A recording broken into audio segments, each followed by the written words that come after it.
આજે વિશ્વ નારી દિવસ, નારી શક્તિના વિજયનો દિવસ. તમે કોઈ પણ ક્ષેત્રમાં જાઓ ત્યાં નારીઓ પણ સક્ષમ રીતે કાર્યરત છે. ચંદીગઢની એક મહિલા જે એર હોસ્ટેસ હતી, 1986માં આતંકવાદીઓ સામે બહાદુરીપૂર્વક એણે 300થી વધુ પેસેન્જરોનો જીવ બચાવ્યો, પરંતુ આ લડતમાં એણે પોતાનો જીવ ગુમાવી દીધો.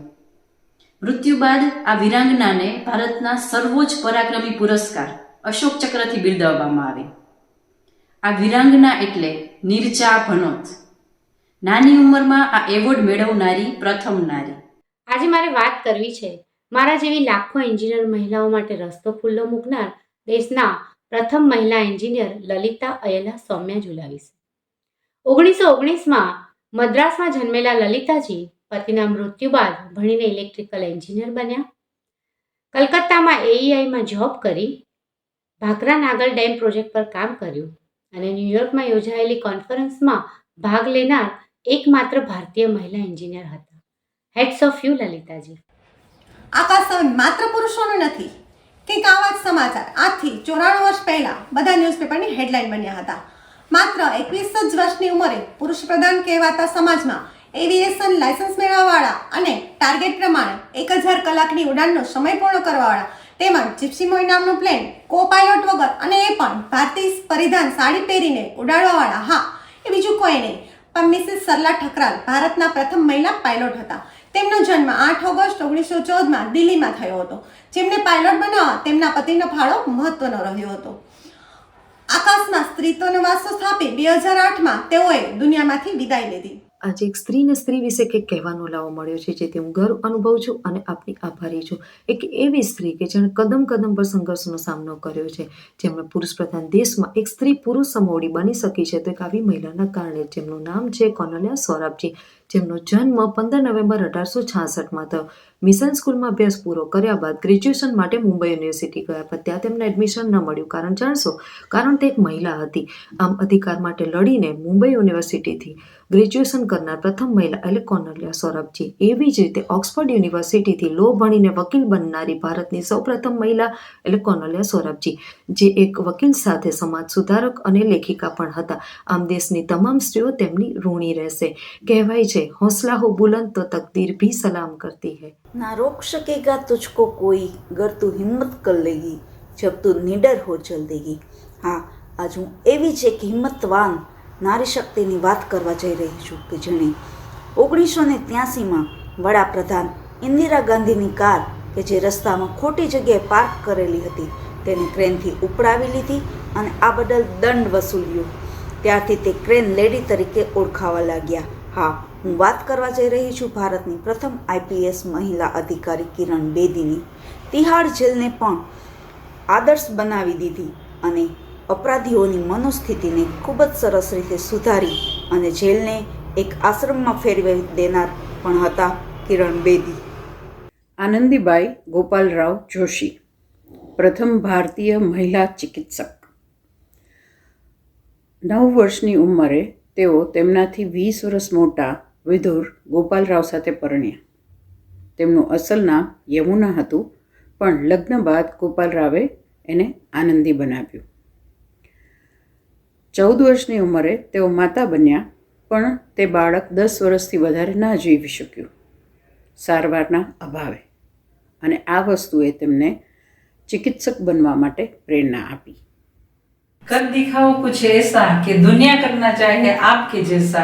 आरजे કાર્તિકની આ પંક્તિ અનુસાર ભારતની બેંગ્લોર સ્થિત રોશની શર્મા નામની 26 વર્ષની યુવતીએ 2014માં કન્યાકુમારીથી કાશ્મીર સુધીની બાઇક યાત્રા એકલ પંડે કરી. આ યાત્રા માટે એણે સૌપ્રથમ એનું આસપાસનું વાતાવરણ અને આ માટે જે 1 લાખ રૂપિયાની એને જરૂર હતી તે પોતે સ્પોન્સર ગોત્યા, પણ સ્પોન્સર મળ્યા નહીં. એટલે પોતાની જે બચત હતી એ માટે એણે આ સાહસમાં વાપરવાના નક્કી કર્યું, અને એટલા જ માટે રોશની શર્મા ભારતની સ્ત્રીઓ માટે ખાસ છે. પ્રાચીન યુગમાં નારી સંત ભક્તો અને શૂરવીરોને જન્મ આપવાની શક્તિ ધરાવી શકતી હોય તો આજના આધુનિક યુગમાં નારી અનેક ક્ષેત્રે સિદ્ધિ હાંસિલ કરી છે. આઝાદ ભારતની પંજાબ રાજ્યમાં જન્મેલી કમલજીત સંધુ, જેને 1970માં બેંકોક એશિયાઈ રમતમાં ભાગ લઈ 400 મીટરની દોડ લગાવી ભારતને સ્વર્ણપદક જીતાવ્યો હતો. કમલજીત સંધુ રાષ્ટ્રીય સ્તરે બાસ્કેટબોલ અને હોકીની ખેલાડી રહી ચૂકી છે. કમલજીત સંધુ ભારતની પ્રથમ મહિલા ખેલાડી છે જેને લોકો આજે પણ ગોલ્ડન ગર્લ તરીકે ઓળખે છે. આજે હું તમને એક એવી નારીની વાત કરવા જઈ રહી છું જેઓ કર્ણાટકી સંગીત ગાયિકા હતા. તેઓએ બાળપણમાં જ માત્ર 10 વર્ષની ઉંમરે તેમનું પહેલું રેકોર્ડિંગ બહાર પડ્યું હતું અને તેઓ ભારત રત્ન મેળવનાર પ્રથમ સંગીતકાર હતા અને તેમનું નામ છે MS સબ્બુલક્ષ્મી. તેમનો જન્મ 16 સપ્ટેમ્બર 1916માં મદુરાઈ તમિલનાડુમાં થયો હતો. તેમને ભારતમાં જ નહીં પણ અમેરિકા, કેનેડા અને ન્યૂયોર્ક, લંડન જેવા દેશોમાં પણ પોતાના કાર્યક્રમો રજૂ કર્યા હતા. જ્યારે ભારતમાં કોઈ પણ લોકોએ વિચાર્યું પણ નહોતું કે એક મહિલા બોક્સર પણ બની શકે. મેરી કોમનો જન્મ કાંગાથઈ, મણિપુર ખાતે 1 માર્ચ 1983ના રોજ થયો હતો. તેણે BAના બીજા વર્ષ સુધી અભ્યાસ કર્યો. બાળપણથી જ તેને ખેલકૂદમાં બહુ રસ. 2000ની સાલમાં મણિપુર ખાતે મુક્કાબાજી સ્પર્ધામાં તેને ભાગ લીધો અને વિજેતા બની. 6 વર્લ્ડ ચેમ્પિયનશિપમાં દરેક વર્ષમાં 1 મેડલ જીતનારી વિશ્વની સૌથી પહેલી મહિલા બની.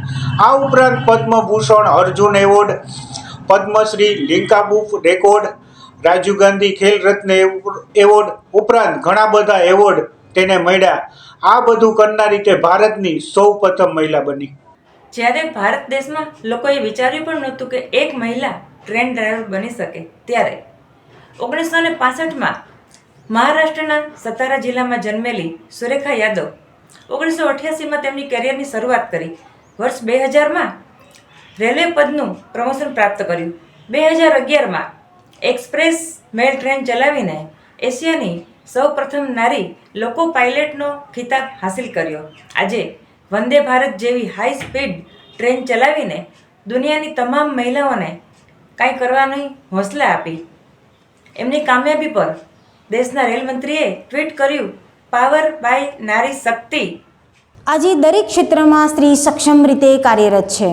સ્ત્રીના જીવનમાં શિક્ષણના દ્વાર ખોલનાર સાવિત્રીબાઈ ફૂલેને આજે દાદ આપવાનો દિવસ છે. સાવિત્રીબાઈ ફૂલે લગ્ન સમયે શિક્ષિત નહોતા, પરંતુ લગ્ન બાદ ઘરેથી જ શિક્ષણની તાલીમ પૂર્ણ કર્યા બાદ હિંમત કરી એક કન્યા શાળાની સ્થાપના કરી હતી. આથી જ 16મી નવેમ્બર 1852ના રોજ તેમણે એક શ્રેષ્ઠ શિક્ષક તરીકે જાહેર કરવામાં આવ્યા. માટે કહી શકાય કે આજની અને આવનારી તમામ શિક્ષિત સ્ત્રીઓ તેમની સદાય ઋણી રહેશે.